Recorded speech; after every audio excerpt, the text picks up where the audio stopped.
Out here in the perimeter, there are no stars. Out here, we is stoned, immaculate.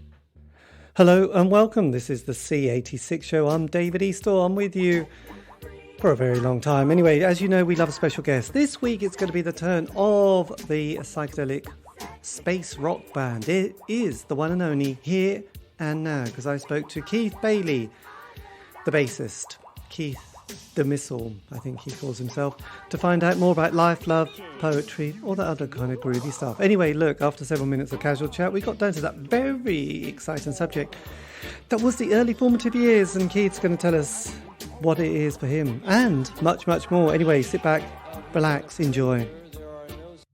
Well, you know, I mean, I was born in the 50s, and you know, I consider myself so lucky because by the time I hit sort of 12, it was the Beatles, then the Stones, then the Who, the Small Faces, Kinks, you know, incredible bands. And it just seemed like every day, you know, there was something absolutely amazing. But I suppose the one who really sort of woke me up and made me want to play psychedelic music was Jimi Hendrix. Right, yes. So did you manage to get to see Mr. Hendrix live?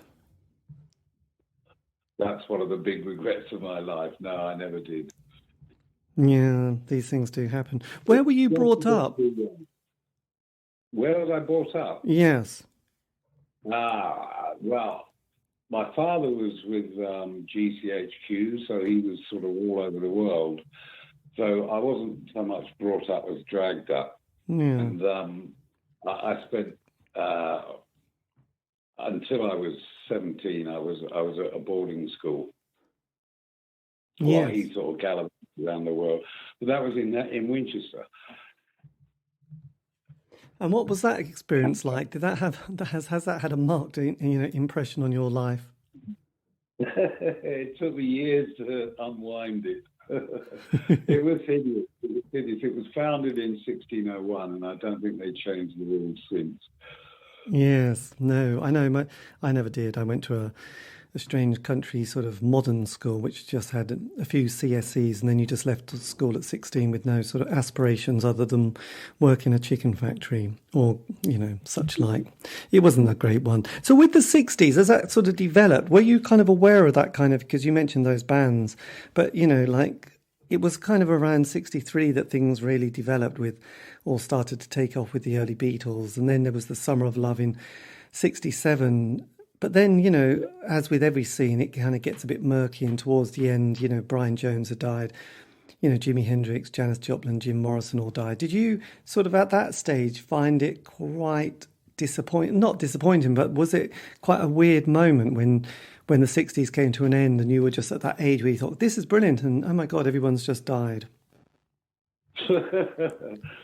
Well, you know, it was strange because, you know, I say Hendrix sort of woke me up musically. I'd been playing since I was 14, and I was a guitarist to begin with. Everybody was, you know, we all wanted to be the lead guitarist, and, you know, the school band and all that stuff.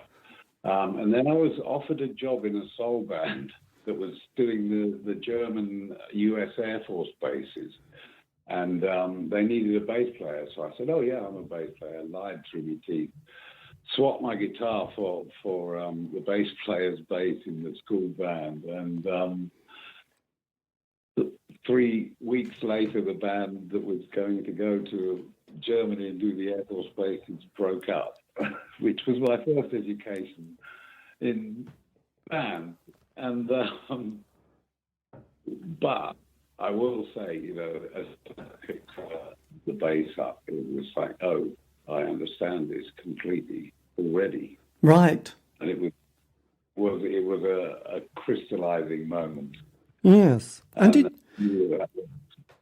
what I should do, really.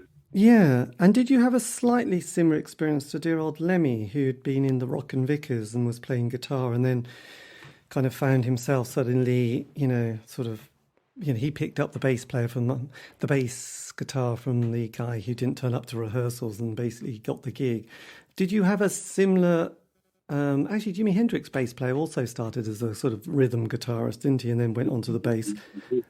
Is that sort of, did that help with your kind of musical education in years later? What, having started on guitar? Yes. Kind of.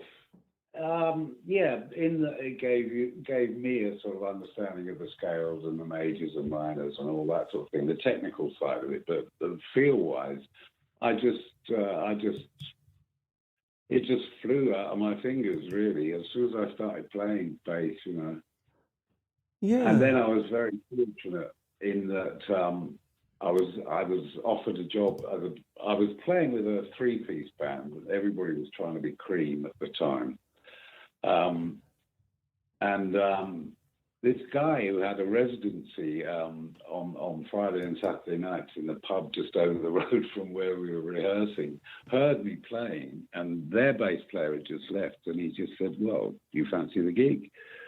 And I took it, and I stayed there for 2 years, and the guy, the leader, a guy called Jasper, was one of those musical geniuses. You know, he could play absolutely everything. He could get a tune out of a saxophone. He was a brilliant rock guitarist. He could play classical guitar. He could play boogie-woogie jazz piano. He could play church organ, which he did for his local parish church. He was just amazing. Could make me look silly on a bass, but he was the one who really sort of educated me. That was my apprenticeship, you know. We played for 5 hours a night on Friday and Saturday night. And, right. Yeah. And what happened to Jasper? Jasper is now a fellow of the Royal College of Music. Wow, he's done it, hasn't he? Really? He was an absolute genius. Really, really a proper musician, unlike all of us bogus ones. Yes, absolutely. And then just as the sort of 70s progressed, and because I'd spoken to quite a few people who'd been in that kind of 60s scene, like Barry Miles, who did the International Times and various kind of art galleries and had been involved with the 14-hour Technicolor Dream at Ali Pali. I mean, by the sort of the turn of that decade, I remember asking him why he sort of wasn't around in the 70s. And he said, well, actually, we were just all really tired and had got burnt out and we just weren't able to keep it going. So did you feel when the 70s appeared, did you feel like the baton had been passed to you? Not you personally, but, you know, the sort of the scene had changed quite a bit. The ones who were teenagers in the 60s, yeah, I definitely felt that.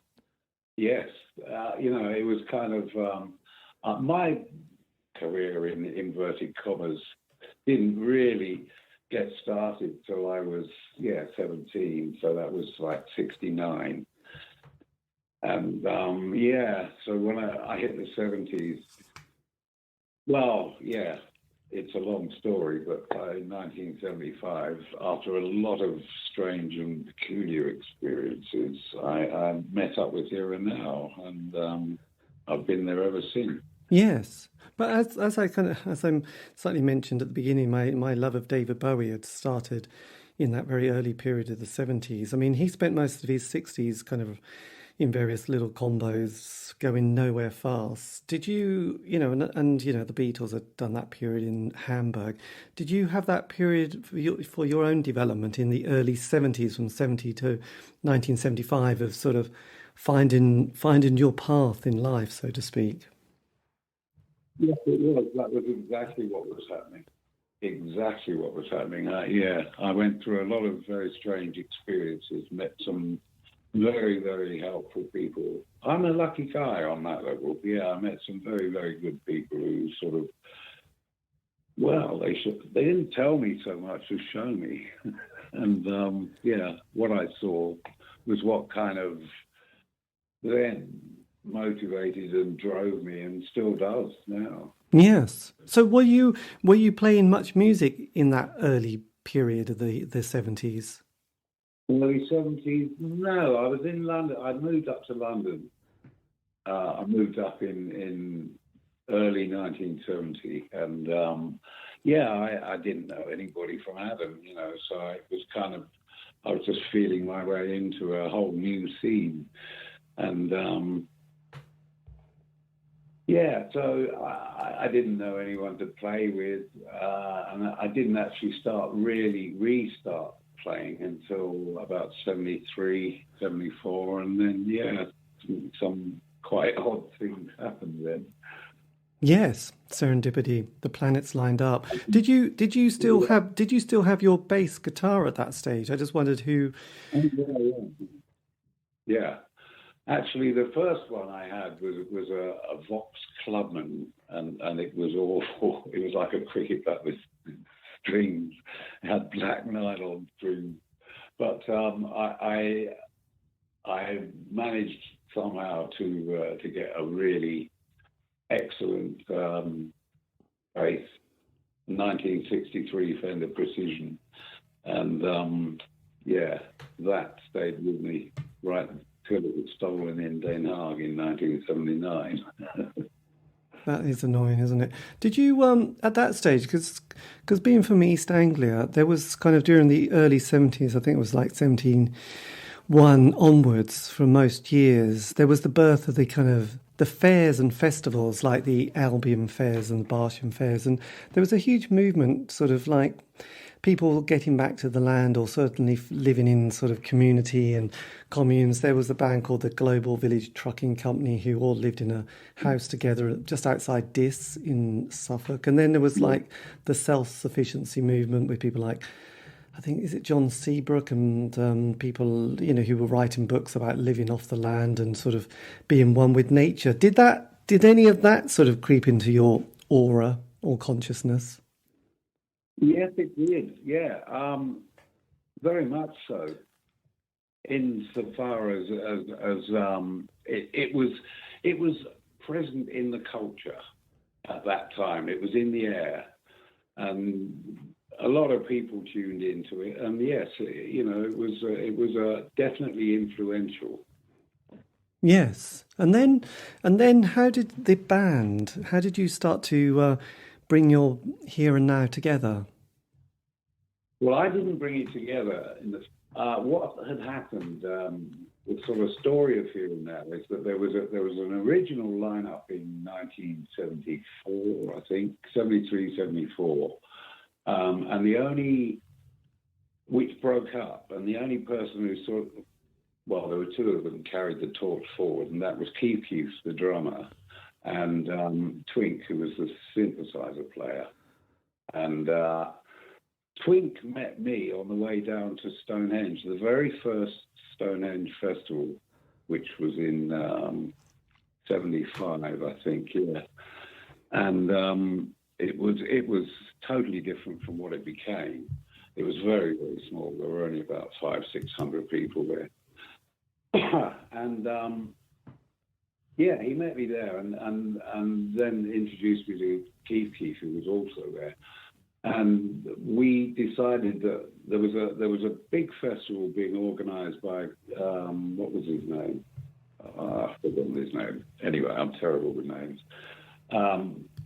It was Watchfield Free Festival, which the guy who was organising it had got a grant from the government, and they'd given him an old disused RAF airfield to put it on.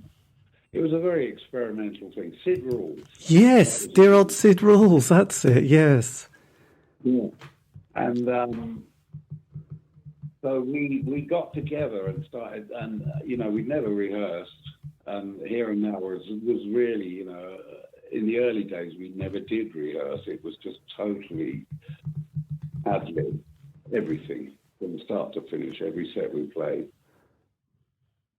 But slowly it evolved. Anyway, we played at Watchfield with a couple of guitarists who,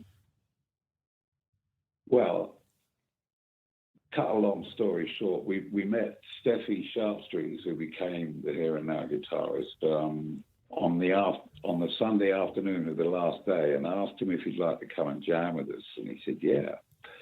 And within 5 minutes of his coming on, the other two guitarists just melted away. They just sort of quietly left.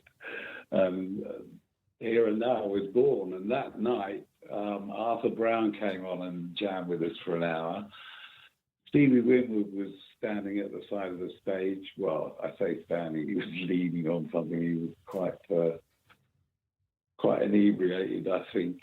Yes. And Reebok, who was his percussionist, came on and played with us for like 5 hours. So it was a very star-crossed meeting, and you know, we just knew that this was a band we would continue, and we did. Yes. And did it feel like you were on a mission at that stage to bring... Yeah. Yes. Because I guess kind of musically there'd been that kind of glam period, and then people like, I don't know, Black Sabbath had released that first album, and then we had those kind of other bands like Led Zeppelin happening. And I'd obviously mentioned things like, the glam rock world of Sweet and Slade. But then I guess there was the kind of the festival movement that had started. Like there was the sort of small folky ones like Albion and Barsham, but then there was the kind of the Windsor Free Festival, and then there was kind of larger kind of, like you mentioned, Stonehenge as well, that started to grow. So the alternative movement started to really shift into gear during mid-70s, didn't it? Yeah, for sure. It was amazing how it just mushroomed, and we were very much a part of that, you know. And it's funny, you know, you were talking about the sort of musical influences around at the time, and you know, we had all been influenced by Gong, and I think that was probably the strongest common influence that we shared. But we also brought in our own elements. I was very much into the likes of Jeff Beck, The Who, because of John Entwistle, not for any other reason really. He was my god. Yes. As a bass. And Steffi was very much into the Genesis sort of prog side of things. Keith was into... He liked Jeff Beck as well, but he also liked kind of, I would call it syncopated music, you know, where you're hitting a lot of offbeats, and so he was very into that, and so was I, and he and I, you know, as a rhythm section, just clicked. It was amazing. Yes, really. And how was it, you know, because there was also that kind of the slow rise of, I suppose we'd had sort of people like Dr. Feelgood appeared, and then after that people like the Doctors of Madness with Richard Strange, and the kind of birth of punk. Did you start to sort of feel there had been kind of a new musical kind of, I don't know, a new musical genre appearing? We were absolutely a part of that. We didn't know what we were at the time, but what we really were psychedelic punks. Is exactly what we were. And we went off, it's funny, we went off to France in 1976, and we just did a sort of an ad-lib tour. We'd find a town, find a cafe that was full of freaks, ask them if they knew of any venues around, and they usually did, and we would just put on a gig like a week later, and we just toured around France. That lasted for 3 months, and we ended up playing places like the Théâtre Paris Nord, you know, which is like a 2,000-seater place, and we did a Radio France live broadcast, all sorts of stuff, you know, crazy stuff happened. And then shortly after that, David got to hear about us. David Allen, the erstwhile leader of Gong, he'd left Gong by then. Yes. And he wanted to put together a space punk project. And Mike Howlett, the bass player of the original Gong, had heard us, been to see us, in fact, and told him, I know exactly the band for you. And so Planet Gong was born. Yes. And at that stage, when did you start sort of thinking, right, we're going to have to go into the studio one day and make an album and actually sort of get the tracks sorted out? Because was the first album, was that sort of give and take on Charlie Records? Yes, that's right. Yes. Yeah. Well, what happened, you know, David did a deal with Charlie Records for the Planet Gong album, Live Floating Anarchy 77. He did the deal before we actually even toured it. So we had met up with Charlie, obviously, and I had to sign the publishing for everything that David hadn't written, which was quite a lot on the album. And they said, well, would you, as Here and Now, like to do an album with us, offered us. So obviously we said yes. Yes. But by then, I think doing the French tour, being out for 3 months, that was what really sort of tightened us up completely and got us writing material so that we had enough material for an album. Yeah, because John Peel picked up on the band, didn't he? Did you do? He loved us. You did. Well, the fun thing is he met us. He and I got on like a house on fire. I have no idea why, but we did. And he came to one of our gigs at Westbourne Park, which was a free gig. It was it was still a skater's place. But there was a sort of natural arena at one end of it.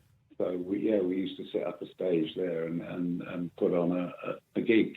And we'd had a lot to do with ATV. And John Peel was making a program about the indie record labels that were springing up, and he wanted to do something with Mark Perry from ATV. But Mark Perry was late. Anyway, we invited him onto our tour bus and made him a cup of tea, and he just settled in like he'd lived there all his life, and really liked us. And then a couple of weeks later offered us a slot on his... he used to do a Tuesday night live session. Yes. It wasn't actually... It was recorded in the afternoon, but...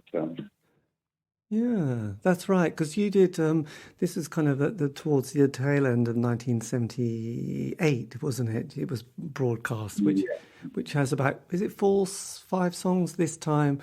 What You See Is What You Are, Oh My God, Can We Be So Hard? And Chicken Marimba. So there you go. So were you, at that stage, how did songwriting start to develop for you? Because obviously it's quite a jump from being in a band doing cover versions or doing sort of Space Jam numbers to actually thinking, right, we're going to have something a bit more structured here. We never actually said that. It just evolved naturally, stuff. Because, you do a jam during a set and it works and everything, and so you develop that into a piece and structure it. But it wasn't, for any particular purpose. We were kind of, I think everybody was at that time. We were just sort of, it's like running down a hill, that feeling you get when you're running down a hill, that you suddenly lose control of your body, but your body knows exactly what to do, and you start laughing. Yes. Mad. You know that feeling. Absolutely. So that's how it felt, So we were just sort of running down that hill, and whatever came our way was whatever came our way, Absolutely. And a lot of things.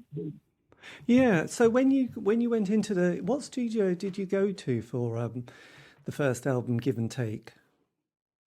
Studios, Foal Studios in North Wales. A guy called Dave Anderson who played with Hawk. He played originally with Alan Duell, right? And then Hawkwind, and he played with the Groundhogs for quite a while as well. He's an old friend of mine. Well, we met then, in fact, but that was 77. Mates ever since. And he also produced the album as well. No. We produced it. It was sort of, it was a joint effort, basically. Yes. Yeah. And how did you then sort of, because any band, it has that kind of interesting moment where, you get the first album out. Because I haven't done this show for quite a long time. Most bands have this great narrative, the 5-year narrative. The first 12 months, it's kind of a honeymoon phase where things are going quite well and you're playing lots of gigs, get a single out. And, and I don't know, I suppose with a lot of the 80s bands that I've been kind of obsessed with, they would get a John Peel play and then a John Peel session. I know this isn't quite the same narrative, but then, the first album, things going well, tour the country, and then it's that kind of, right, now what do we do? Because it's kind of like the dynamic of the band and then thinking of the next album. So what was that process like as, we were coming to the end of the decade? Well, basically, between sort of 1977 and 1980, we toured almost non-stop. It was we weren't just playing England; we were playing all over Europe, And there was a whole philosophy that Kif Kif was absolutely insistent on, which was that the tours were all free, admission was free, and we used to take a collection. And to begin with, that worked really well. In fact, we probably got more than we would have if we'd done it, sort of commercially. It was amazing. People got it and sort of contributed to it. And then that started falling off. And I think it was around 1979, we did Central London Poly, and there were 1,400 people there. And we did a collection, we got 40 quid. So I kind of thought, okay, that's it. That's the end of the story, really. End of that story. Yes. And there had been a few other sort of subterranean rumblings, to do with record deals and offers and all sorts of things. And Keith Kif left. He decided to leave. And we got in a new drummer, Rob Bougie. Everyone else stayed. And then we did the second album, which was all over the show. We'd done a deal with Charlie to produce 2 albums. Fortunately, it was only 2 because that guy robbed us blind. I've never had a penny for anything. We did with it. That's always That's always a bit crap, isn't it? I mean, yes, that's always a tricky one. And 79, it's kind of a bit of an ominous year because politically the 70s was all over the place, and we'd had sort of endless prime ministers, and also the 3-day week, the minor, like the IRA issues and stuff like that. But 79, Thatcher gets into power, and then the 80s drift in, and things start to turn quite sort of spiky. There's the Falkland War, then we had Greenham Common, the miners' strike, and then sort of I suppose that rise of sort of going towards the Battle of the Beanfield. So what was it like, sort of having done the second album and then sort of coming into the 80s for the band and yourself? Well, for us, it was actually our sort of most successful time. It was quite amazing. We were touring all over Europe, filling 1,000-seaters. We were no longer doing free gigs because, as I say, most of us thought that after the Central London Poly fiasco, everyone, apart from Keith Kif, thought that's enough. So we were sort of touring on a commercial basis, and actually, agents and managers were queuing up to grab us, and although we had nothing but negative press, the NME hated us absolutely because they thought we were old hippies, and even though we'd met a couple of them and they knew we weren't, we were their target, and but despite all that, we were constantly being offered record deals and agency deals and this, that, and the other, and management and all that sort of stuff. I mean, we decided really that at the same time as all that was going on, we got hold of a place just outside London, a place called Ivor, and we got it through a short life housing group who were given all these properties that the M25 was going to go through. And this place was a millionaire's house, and it had like sort of a half an acre of ground, and it had an outhouse the size of a bungalow that was just one big room, perfect studio, rehearsal studio, and recording a bit. We did a bit of recording there, but didn't really do a lot. Yes. But it was the base from which we were operating, and it was something that we really needed, you know. And so that sort of fell into place. And so we decided that we would use that to set up basically our little commune. You know, we had about 15, 16 people involved. We were making our own T-shirts, posters, cassettes. Cassettes were the thing then. Do you remember that? Oh God, yes. I've still got a drawer or kind of small cupboard of cassettes in my, upstairs. Unfortunately, they're all unmarked, and there's a lot of John Peel shows actually, and I don't want to throw them out, but I have got a fondness for those cassettes, and think there must be so much good stuff on there. Yeah, and the cassette is actually making a comeback, bizarrely. So, but yeah, I mean, going to fairs and festivals, there was always people with lots of cassettes and lots of live recordings and stuff like that, wasn't there? Bootlegs and all that kind of malarkey. It was very exciting. Yeah, because, obviously the world of CDs was just a fantasy, really, wasn't it? Probably not even a thought, yes. It wasn't, no. Cassettes were the absolute pinnacle of our human achievement. Yes, absolutely. So was the next album that you brought out then called Stolen Moments? No, we did one before that, which was called Off the Cuff. That was our first cassette release. And that came out, I think, early 80, something like that. Yes. Then we did Stolen Moments, and then there's another very long story, but we got to record Fantasy Shift in a 16-track studio near where we were living. Yes, and this is because the previous one was on the rather sort of sweet little record label called Fuck Off Records, which was your own. But Fantasy Shift is recorded with Chick Records. Who were Chick Records? Yeah, well, that was this guy. He Tony Holly was his name, and he was a sleazy old sax player who played in the 60s in all those sort of dancehall bands. And I don't know how, but somehow I think he did some very dodgy deals. He was that sort of person. But he ended up with a nightclub and a studio attached to the nightclub. And we played his nightclub and absolutely rammed it. And he said afterwards, that's the first time I've ever seen this place full. And only held about 600, so it was no big deal, really, as far as we were concerned. But he said, well, look, I'm building this new studio here, and I'd like to sort of use a band to iron out all the teething troubles. So would you like to come in and record some stuff? And we said, well, we're just about ready to do an album. And lo and behold, it all happened, and there was a guy who was sort of hovering around trying to be our manager without much success, but he was in touch with a chap called Trevor Evan-Jones, who was a producer, a record producer. He'd worked with Jeff Beck and the Moody Blues and a few other people. Proper, music producer. Yes.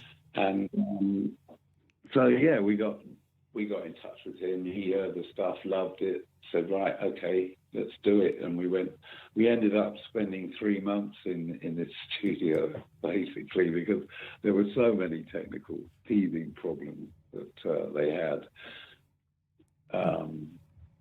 It took us a long time to record it, but that also gave us, the opportunity to get it really the way we wanted it, which didn't really happen. I mean, Trevor Evan-Jones insisted on doing the final mix on his own. He didn't want the band in. And we respected that. And I wasn't that happy with the mix he did, but nonetheless, it's what it is. And it's not a bad album. Yeah, no, it's all good. So after that, there's this whole movement that started to kick off in the 80s. Because again, the other thing that I noticed with a lot of the bands, and from memory, that there was huge amounts of unemployment. So job seekers allowance, enterprise allowance schemes, anything to try and coax or at least massage the unemployment figures. So there was a lot of bands that kicked off or started at that point because, let's face it, there wasn't that much else to do sometimes in the early 80s. And yes, and the anarcho-punk scene started. Obviously they'd been Crass, but then there was all the other bands that started to sort of develop, and the squat movement as well. So did you find that as the 80s progressed that you were looked upon as the sort of elder statesmen and women of a sort of a particular movement? To a certain extent, yes. Yeah, we did. It was funny, it happened really quickly, far too quickly, I think. Because we were still really busy doing our own thing. What we did do was kind of pick out bands that we liked and took them out on tour with us. We gave the Cardiacs their first ever UK tour, supporting us. Do you remember them? Yes, the Cardiacs. Yes. Tim was a really good friend. God rest his soul.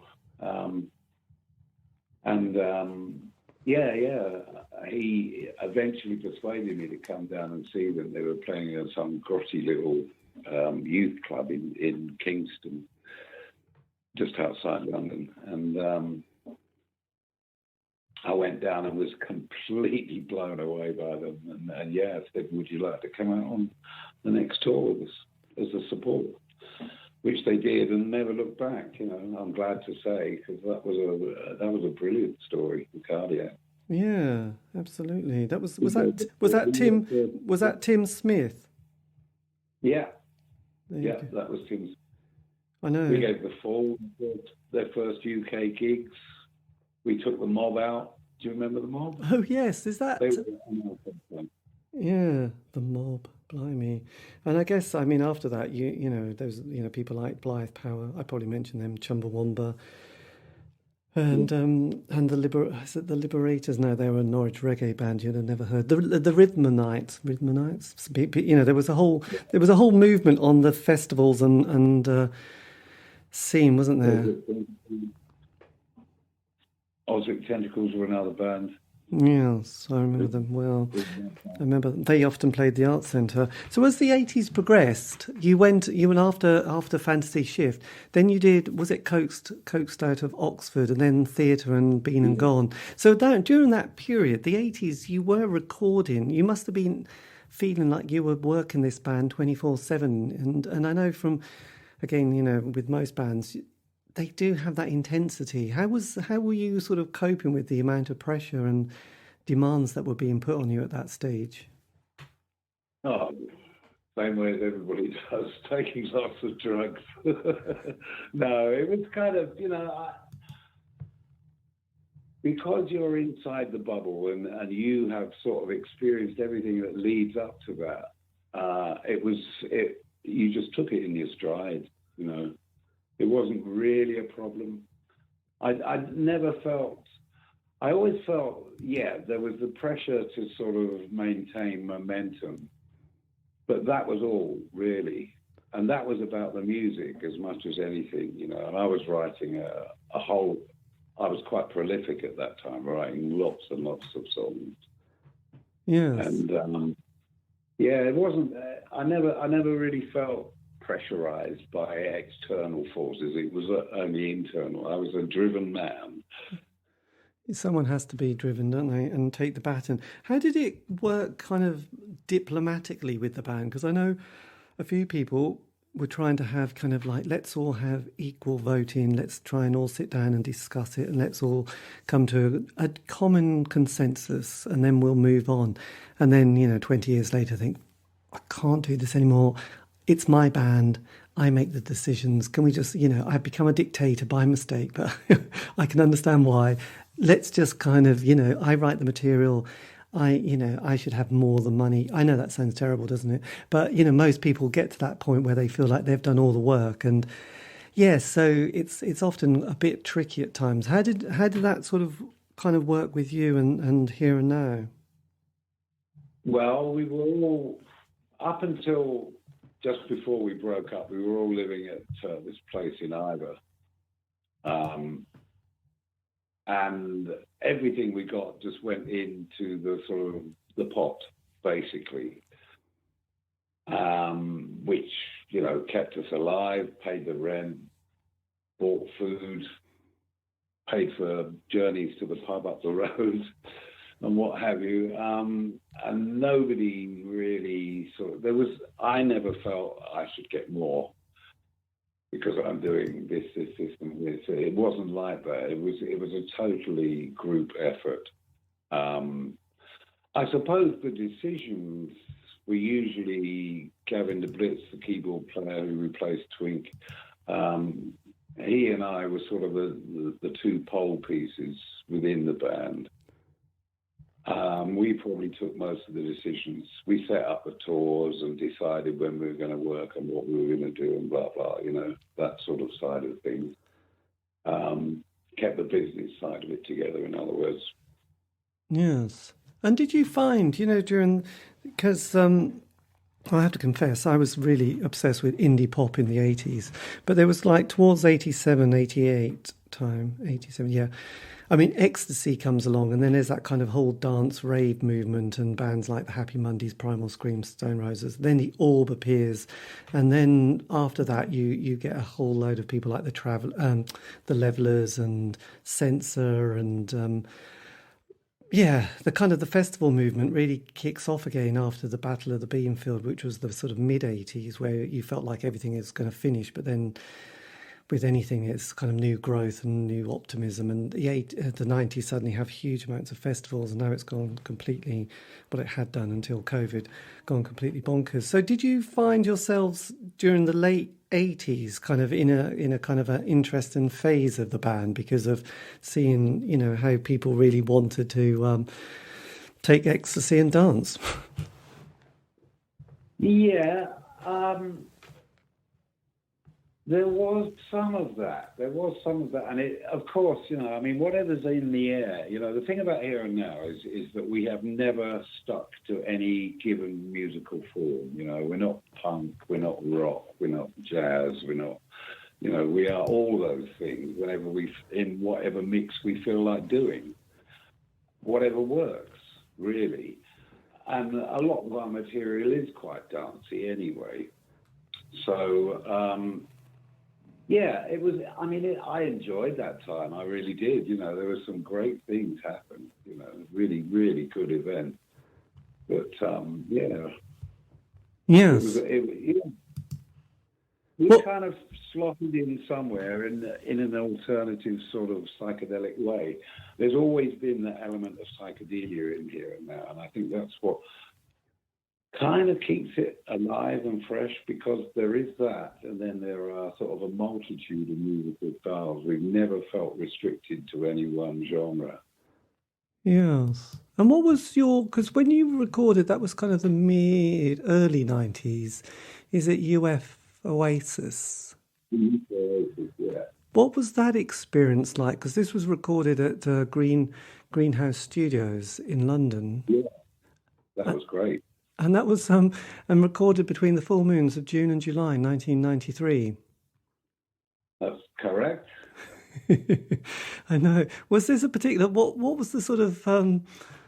I mean, was there quite a build-up to putting this album together? Well, we had the material, for sure. And I had actually approached a couple of labels to see if they were interested. And they made interested noises. But eventually we decided, you know, that we didn't really want to do it that way. We wanted to release it independently. It would be our first CD release as such, you know, and we thought, yeah, this is a new direction, it's a new thing, and we wanted to see if we could do it. And Coaxed Out from Oxford was financed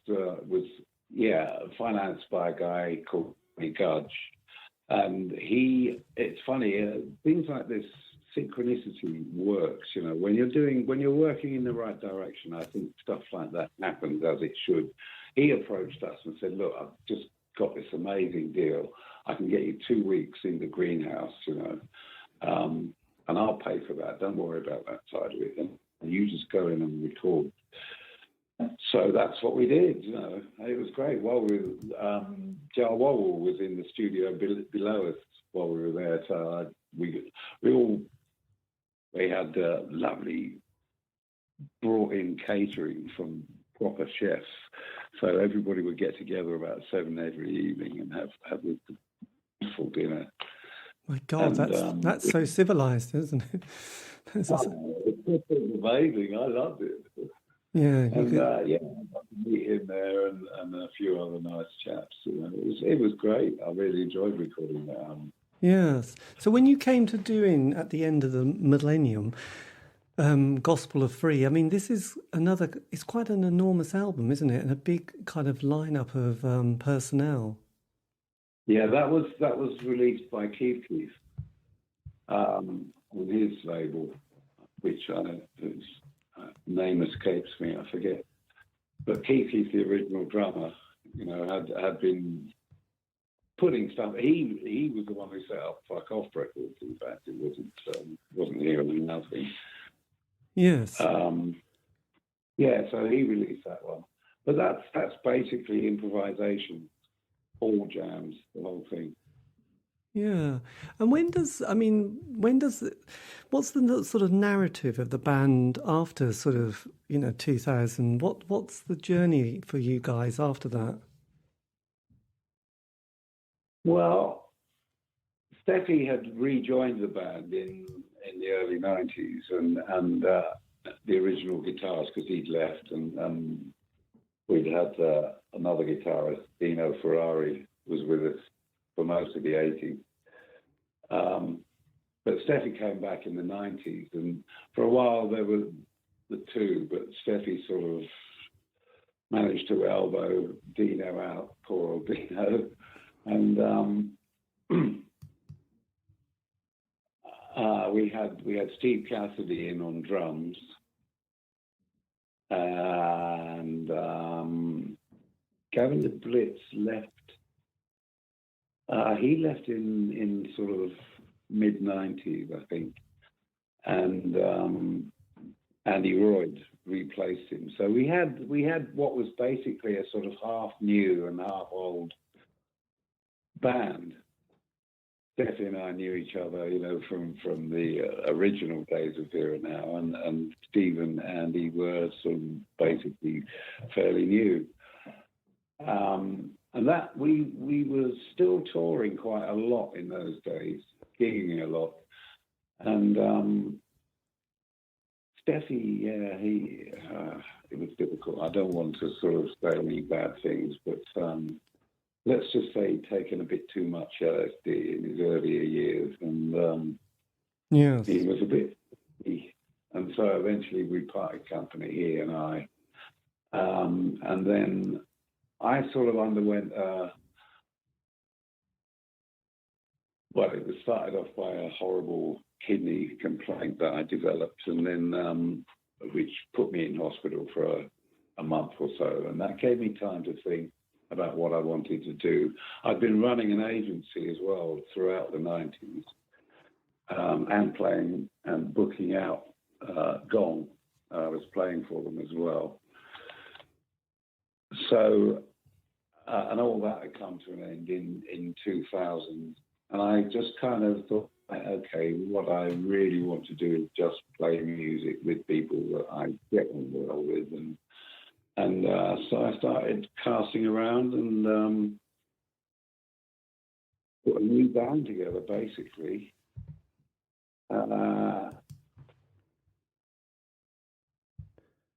I said a new band, it was all people who knew the material and loved it and were sort of involved with it emotionally in one way or another. So it kind of worked, Yes. And we've had a few lineup changes since then. But the lineup that, as it stands now, it's probably the best I've had since 2000. It's really, really cooking. Yes. So did you record with that new lineup? Was that the album you did, Wild and Free? No, that's another Keith Kif recording. and that again is a compilation of Wild and Free was for Suze de Blues, who died the year it was done, and it was recorded. Actually, yeah, it was recorded at her funeral. Right. My God, that must have been a horrendous shock. It was, yeah. You don't get. It was.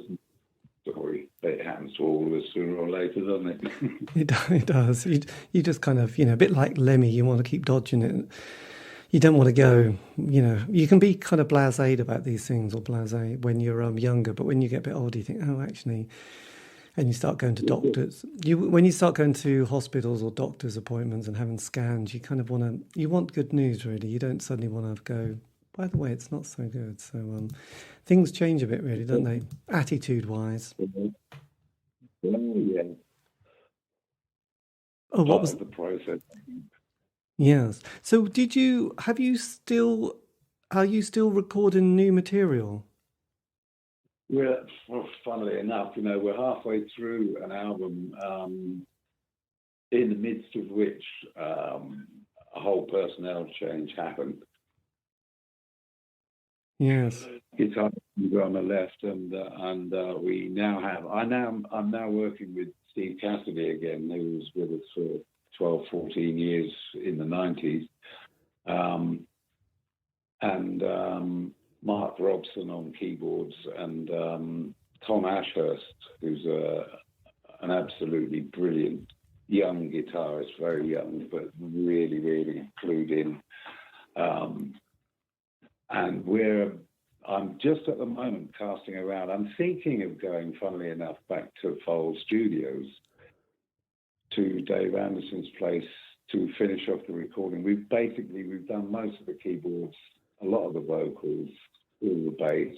We just want to put the new drums and guitars down, but we'll have to probably do it all together anyway. So yeah, we'll be doing that either at the end of this month or sometime in February, depending on what's possible. Yes. Blimey. Have you got a title for the album? There's two working titles going on at the moment, and it's a battle between them. One is Let Go, and the other is Cloud Surfing, which was it's one of the tracks, but they're both tracks on the album, yes. The potential album.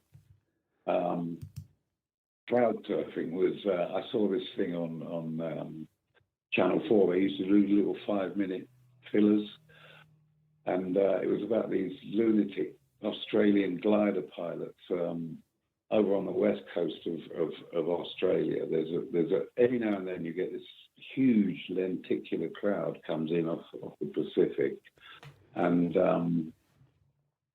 it carries with it a really powerful downdraft of cold air.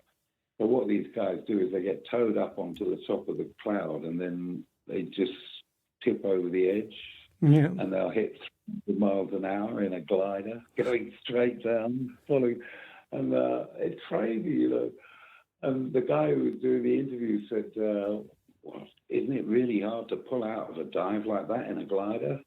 And this guy who was a pilot said, well, some of them don't, mate.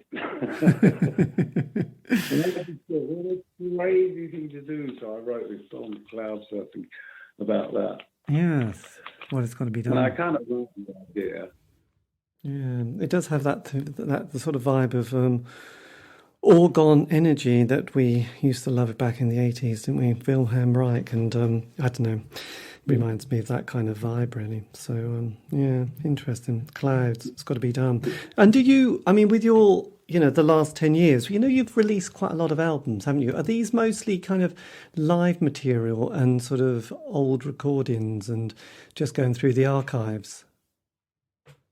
Yeah, well, some of them are, and some of them are, brand new, fresh material one. This one is a mixture of both. I think I'm going to resurrect a couple of tunes from way back that never actually got recorded or released properly. But most of it is new material, Yes. which So, is. so what is the lineup now? God, I kind of slightly missed that. Sorry, I wasn't kind of making notes. Okay, so we've got Keith Cassidy on drums, who was with us back in the 90s. We've got Mark Robson, his band is actually Kangaroo Moons, who are a sort of folk rocky kind of outfit. Yes. He's keyboards and vocals. Tom Ashurst, who was the bass player for Hawklords, but he really loves his guitar. He's a very talented guy, and that's it. Yeah. Myself on bass and vocals. And will you be trying to come out and do any live dates in the summer or in the autumn?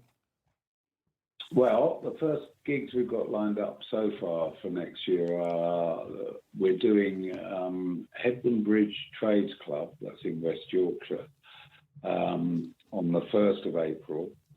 And we're doing a sort of an open birthday party in Wigan on the 2nd of April. And then we're doing Tanner Fest, which I think is in July. I'm not sure. Can't remember. Yes. And when you cast your mind back, because everyone has those kind of festy moments where they kind of remember certain crazy festivals. Was there any particular ones that you can remember for both possibly good reasons and like, blimey, that was absolutely extraordinary. We got out of there alive. Almost like your Altamont, but not quite Altamont. Well, yeah, there is one of those. There's one of those, definitely. That was Mariannenplatz Festival in Berlin. This was in the noughties, I think, sometime in the noughties, and it was a Planet Gong gig. David used to occasionally do a Planet Gong gig when he felt like it, and we were offered this to headline the Mariannenplatz Festival. Mariannenplatz Festival was the one that used to take place when the wall was up. It was right up against the wall. Yes. And when it came down, of course. And that year, when we did it, we'd flown in the day before and driven 400 miles down to do a sort of warm-up gig somewhere in southern Germany, and then had to drive 400 miles all the way back. And then there was no sleep and do the Mariannenplatz. And it was crazy because of, the wall, it was the year after the wall had come down.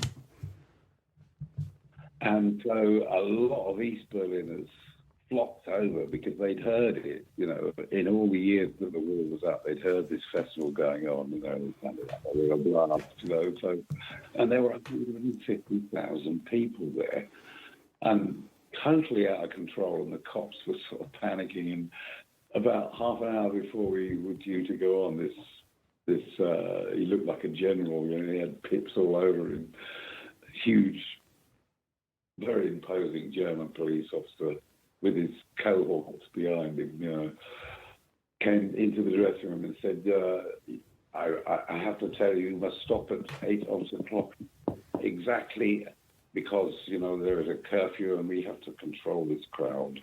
It's out of hand, So you must finish at 8 o'clock exactly. And we did. We did a very professional set. We played for an hour and a half, bland, finished at 2 minutes to 8. So that was fine, but the crowds weren't having it. They just went berserk. And it was absolute mayhem, 150,000 people just, The cops, eventually the same cop came in after about 20 minutes, and he said, "You will please go on and play one more piece, but make it a soothing, peaceful piece." God. So we did. That was crazy. That must have been amazing. I mean, I know there's some that I've noticed quite a lot of people doing at the moment. I mean, have you managed to sort of archive, all your work, not just recordings, but, posters, lyric sheets? Basically what I'm saying, have you thought of writing a book? That's the thing. I have thought about writing a book, but I've always had this sort of superstitious feeling that if I do, that I'll kill the story, and I don't want it to end just yet. Yes, I know. I know it's kind of, we all have those kind of weird thoughts, don't we? And it's like, I don't want to do it quite yet. It's not quite right. But have you sort of secretively put things in cardboard boxes and just put them to one side, thinking, yeah, definitely. No, I have never kept anything, and that's a great regret. I have got some scrapbooks from the very early days, from the late 70s, but that's all really. I've got a few records, but not many. I just can't sort of hang on to anything. I'm not a collector, and I don't do that sort of thing. Yeah. I wish somebody around me had. I know. I just do it. Well, it's kind of you're not thinking about, saving what you've just done. It's like, yeah, let's do this.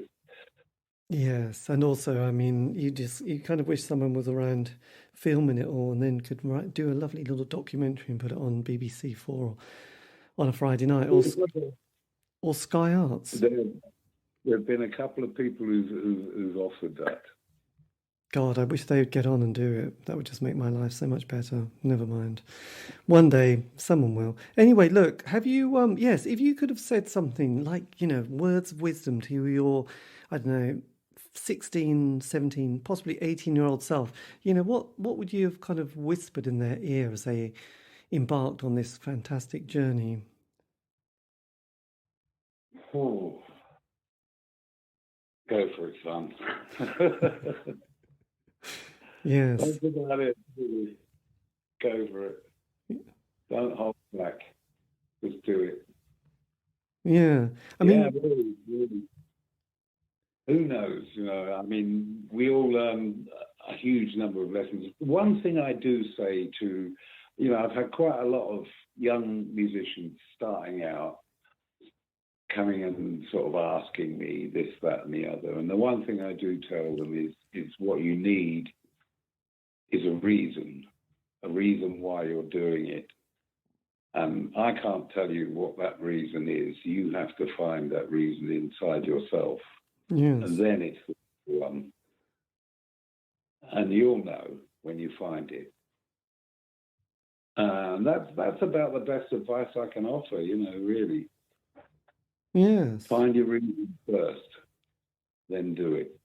And then take it from there. Yeah. It's got to be done, hasn't it, really? But, yeah. Well, look, this has been... Keith, thank you ever so much for this. This has been amazing. Well, thank you. And it's been a pleasure. Yeah, and when I do it, I can send you the link. And the quality was fine, actually. There was not too many moments where it sort of becomes a bit too difficult to hear. So, yeah, sorry, I don't know what happened about the mute business on Zoom, but never mind. It's good to do it. And, yeah, thanks for your time. And, look, all the best for the album. I'm really looking forward to hearing it. And, yeah, I'll keep in touch, but I'll send you the link when it's done. Is that okay? Yeah, that's brilliant. Thank you. Okay, look, take care and have a great year. Okay, I want to hit finish now. See you later. Bye.